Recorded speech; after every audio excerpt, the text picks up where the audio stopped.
Yo-yo and hello, my name is Lydia, and on today's episode of my 25-pound yo-yo, we will be talking about low-calorie food swaps. Yes, a lot of your favorite foods actually have low-calorie alternatives. Are they as good as the originals? Well, no, that would be ridiculous, but in a lot of cases, they are close, and sometimes you don't even miss the original all that much. These are great ways for you to lower your calorie intake without having to give up all of your favorites entirely. So let's watch this next clip about low-calorie food swaps, then we'll come back here and discuss. Low-calorie food swaps. Rice cakes instead of bread. Sliced bread has about 110 calories per slice, but a rice cake is only 35. Rice cakes make a crunchy base for an open-faced sandwich, and 4 of these still have fewer calories than 1 of these. But 1 for 1, this swap saves 75 calories. Vegetable noodles for pasta. Using a spiraler or spaghetti peeler, you can transform vegetables like zucchini or squash into a tasty faux noodle. This healthy swap can save you up to 180 calories. Make mustard your go-to. Condiments like mayo, ketchup, and barbecue sauce pack a lot of flavor and a lot of calories. Swap them for mustard, and each tablespoon can save you 90 calories. Egg whites for whole eggs. Most of an egg's calories are in its yolk, and you can save those calories by buying just the whites.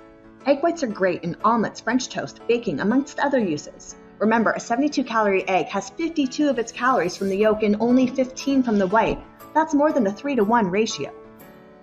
Diet pop for regular soda. Regular pop has a lot of sugar, and that can add up. Don't drink your calories. Swap regular soda for diet, seltzer, or just water.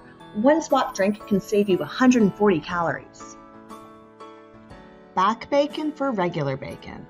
At only 22 calories per slice, back bacon is literally half the calories of regular bacon, with all of the taste. So the next time you're making a BLT or topping a burger with a few slices of bacon, remember this low-calorie alternative. Fruit for fruit juice. Instead of drinking fruit juice, eat the whole fruit itself. That will give you not just the juice, but the fiber that will keep you full. 1 cup of apple slices has 57 calories versus 110 in a cup of apple juice, saving over 50 calories. Corn tortillas for flour tortillas. Traditional tortillas are made of corn, not flour, and are also substantially lower in calories. 1 corn tortilla is only 50 calories versus 140 calories for a flour tortilla. That saves 90 calories each.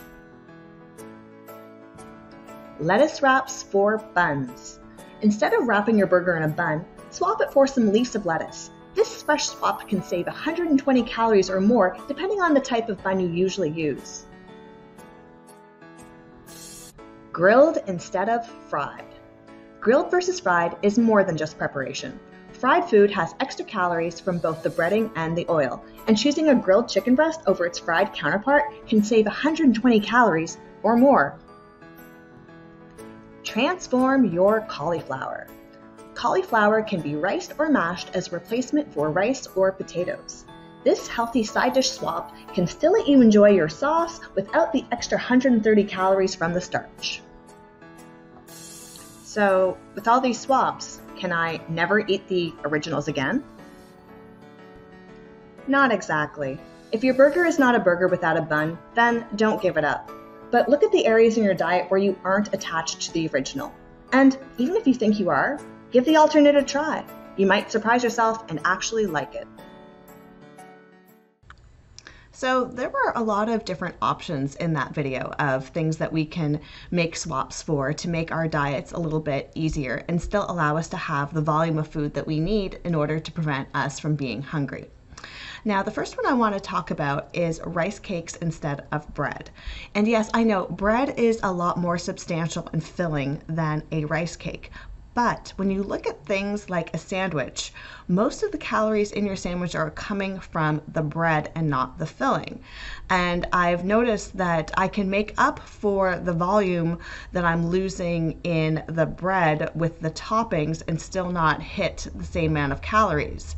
So what I'm saying is I can make 4 completely loaded rice cakes and still get to about the same amount of calories in one sandwich made with bread.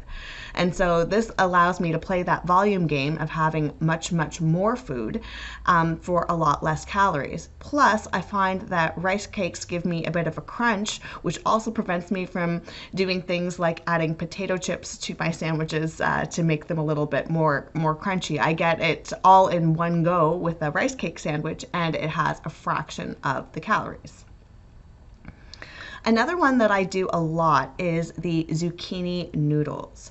So if you have a special peeler, you can take your zucchini and you can string it so it looks like spaghetti. And I will do that instead of spaghetti, or sometimes if I still want to have some pasta, I'll do a 50-50 split. So it'll be half regular noodle and half zucchini noodle. And I find that it has a lot of fiber in it, so it keeps me full. And if you saute it for just the right amount of time, it still has a nice noodle bite to it. It doesn't turn to complete mush. So it's a very good swap where I enjoy the flavor of it. I can still have all the sauce like that I would normally put on a spaghetti, but it's not impacting me calorically. Likewise, I'll do the same thing with cauliflower for a mashed potato. Now, I know a lot of people use it riced as well. I don't typically do the ricing, but I do like it completely mashed into a puree just the same way as I would do a mashed potato. So if I do something like a meatloaf or another protein that I would typically have with a mashed potato, and I do a mashed cauliflower instead with a little bit of olive oil instead of butter, salt and pepper, I barely noticed the difference. It's quite a good swap. That one totally does play a bit of a trick with my mind.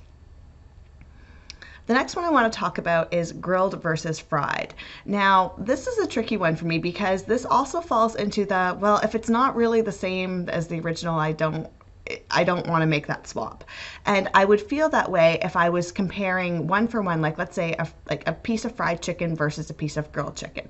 And the fried chicken definitely looks way more delicious with the breading and the goldenness of the fried chicken. And you see the texture, I'm like, oh, that does look like it's tastier. And the grilled chicken, sometimes it's okay, but it might make me sad otherwise.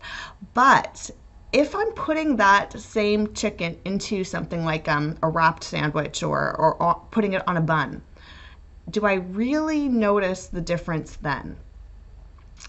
So for me, if I'm going to be putting it, like let's say I had a salad, chicken salad sandwich wrap, and I could either put a piece of fried chicken or a piece of grilled chicken in that wrap. Well, the wrap already has things like lettuce, and there's probably some sort of dressing on it as well, some other vegetables. And if there's going to be other flavors that are going to compete with the golden friedness of the chicken, well, then I'm not actually going to notice if it's fried or grilled that much. So that's what I do, definitely make those swaps. So if I'm having a sandwich like that, the grilled chicken is not going to taste that different than the fried chicken in that context because I have other competing flavors. Versus if I was just having the chicken plain, then I would probably still have a preference for the fried version over the grilled version. The next one I want to talk about is back bacon versus regular bacon. And I was making BLTs the other day with back bacon, and I was noticing how the whole house still had that wonderful bacon smell, and I didn't feel deprived at all when I was making these BLTs and having them after. I'm like, oh, these taste really good. And then looking at the package and then remembering, like, yeah, these are like half the calories of regular bacon, and I don't really feel deprived at all. Now, yes, back bacon is significantly more expensive than regular bacon, so you have to be aware of that. But it's something just, I guess because it has bacon in the name, that people don't think that it's healthy or low calorie, but it definitely is a swap worth looking into. So does that mean that you can never have the original foods again, that you're in low calorie, dense diet foods for the rest of your life? Well, I hope not, but for a lot of us, when we're in the thick of trying to lose weight, it's probably a good idea to avoid the high calorie dense foods and fill up on volume. But as you proceed and you learn more about food and you start to get to your goal weight and maintain it, of course you can introduce those foods back, but you'll just do it in moderation. Plus, it's always a good idea to have those foods in your back pocket in case you need to trim calories at any given time. And you also might surprise yourself and prefer some of the swaps. Like I know that my daughter actually prefers zucchini noodles to regular spaghetti. Sometimes in the summer, because it's hot, I like a lettuce wrap instead of a regular wrap, not because it's low in calorie, just because it's fresh and it's crunchy, and the low caloriness is a bonus. But alas, this is my 25-pound yo-yo and not how to food swap your way thin. So until next time, yo-yo and let's go.